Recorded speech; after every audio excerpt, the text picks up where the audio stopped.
संपूर्ण महाराष्ट्रामध्ये गुढीपाडव्याचा नवीन वर्षाचा आनंदाचा सण साजरा होतोय आणि दिल्लीत बसून जनाब संजय राऊत मात्र शिमगा साजरा करतायत, बोंबाबोंब करतायत. खरं तर मराठी नवीन वर्षाच्या निमित्ताने मराठी माणसाला शुभेच्छा द्यायला हव्या होत्या, परंतु ते सोडून जनाब संजय राऊत दिल्लीमध्ये बसलेत आणि नवीन वर्षाच्या निमित्ताने शिमगा करण्याचं काम संजय राऊत यांच्या मार्फत केलं जात आहे. अशा पद्धतीचा बोंबाबोंब करून शिमगा करून तुम्हाला राजकीय फायदा होणार नाही. तुम्ही मराठी माणसाला लुटलेला आहे. मराठी माणसाला शुभेच्छा द्यायची दानत देखील तुमच्यामध्ये नाही.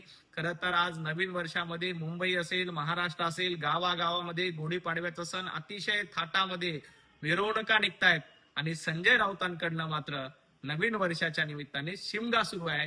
हा महाराष्ट्र बघतोय. नाशिक मधल्या भोंदू बाबाला अटक करण्याचं काम पोलिसांनी केलंय, या सरकारने केलंय. कुठल्याही भोंदू बाबांना आणि महिलांचा अत्याचार करणाऱ्याला पाठीशी घालणारं हे सरकार नाही. वाझे काय लादेन आहे का असं म्हणून ज्या मुख्यमंत्र्यांनी उद्धवजी ठाकरे यांनी वाझेला पाठीशी घातलं, तसं हे सरकार नाही. ज्या साधू संतांची हत्या झाली होती त्या आरोपीला पाठीशी घातलं, ते उद्धवजी ठाकरे यांचं सरकार नाही, हे देवेंद्रजी फडणवीस यांचं सरकार आहे.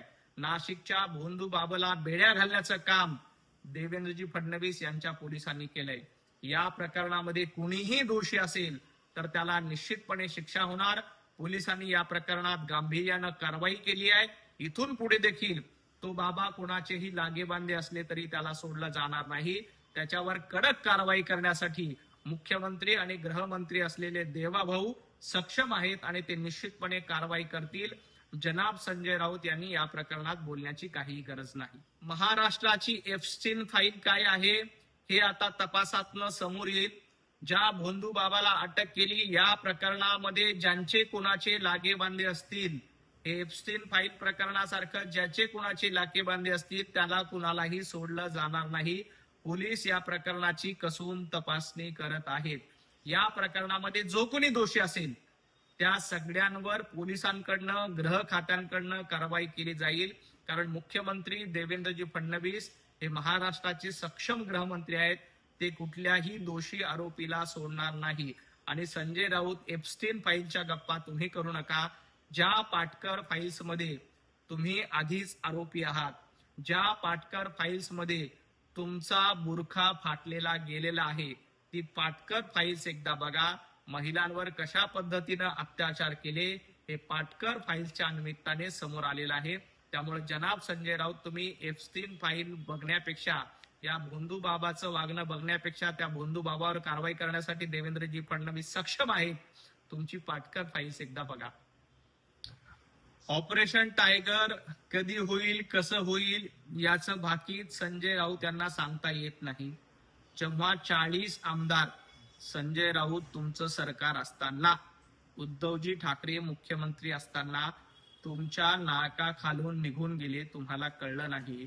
आणि काय तुम्ही ऑपरेशन टायगर आम्हाला कळतंय अशा गप्पा मारताय. आता तुमचे खासदार तुमच्यासोबत राहतात का हे बघा. तुमचे उरलेले नगरसेवक तुमच्यासोबत राहतात का ते बघा.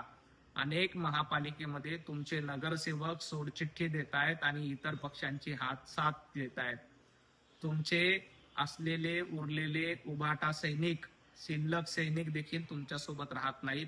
ते इतर पक्षांचा हात धरून त्या पक्षामध्ये प्रवेश करतायत. कारण तुम्ही वंदनीय हिंदू हृदय सम्राट बाळासाहेब ठाकरे यांचे विचार सोडले. आणि ज्यांनी बाळासाहेब ठाकरे यांचे विचार सोडलेत ते आयुष्यात कधीही उठू शकणार नाहीत. तुमचा राजकीय पराभव लोकसभेला झाला, विधानसभेला झाला, महापालिकेला झाला. येणाऱ्या काळामध्ये देखील तुमची तीच अवस्था होणार आहे. राज्यसभेची खासदारकीची टर्म संपत आल्यामुळे संजय राऊत आता उभाटा गट सोडून काँग्रेसची प्रवृत्तीगिरी करत आहेत. राहुल गांधी दिल्लीमध्ये काय बोलले ते महाराष्ट्रात भोंगा पसरून सांगण्याचं काम राहुल गांधी यांनी संजय राऊत यांना दिलेलं आहे. त्यामुळे उभाटाचं मीठ खायचं, उभाटाचं घरचं खायचं आणि चाकरी मात्र राहुल गांधींची आणि काँग्रेसची करायची ही संजय राऊत यांची सवय झाली आहे. आणि आज नवीन वर्षाच्या निमित्ताने संजय राऊत यांनी पुन्हा एकदा नवा संकल्प केलाय की राहुल गांधींची चाकरी महाराष्ट्रामध्ये करणार. राहुल गांधी कशा पद्धतीनं लढत आहेत, राहुल गांधी काय आहेत, अमुक आहेत, तमुक आहेत, पण राहुल गांधींचं नेतृत्व या देशानं एकदा नाही, दोनदा नाही तर 3 वेळेला नाकारलेलं आहे. उद्धवजी ठाकरे यांच्यासारखीच राहुल गांधींची अवस्था झाली आहे. हा महाराष्ट्र बघतोय. संजय राऊत, तुम्ही कितीही प्रवक्तीगिरी केली तरी काहीही फरक पडणार नाही. महाराष्ट्रातल्या अनेक भागामध्ये गारपीट झाली. या गारपीट प्रकरणामध्ये सरकारने पंचनामे करण्याचे आदेश दिलेत. ज्यांचं ज्यांचं नुकसान झालंय त्या सगळ्यांची तपास करून पंचनामे करून नुकसान भरपाई देण्यासाठी सरकार समर्थ आहे. संजय राऊत, तुमचं सरकार असताना कोकणामध्ये वादळ आलं होतं. वादळामध्ये सुपारीच्या नारळाच्या बागा उद्ध्वस्त झाल्या. तुम्ही दमडी देखील त्या शेतकऱ्यांना दिली नाही. उलट भारतीय जनता पार्टी आणि महायुतीचं सरकार आल्यानंतर तुमच्या काळात झालेल्या नुकसानीचे पंचनामे करून सरकारनं नुकसान भरपाई दिली. आता देवाभाऊ मुख्यमंत्री आहेत. गारपिटीमुळे ज्या ज्या शेतकऱ्यांचं नुकसान झालंय त्या सर्व शेतकऱ्यांना मदत करण्याचं काम निश्चितपणे केलं जाईल.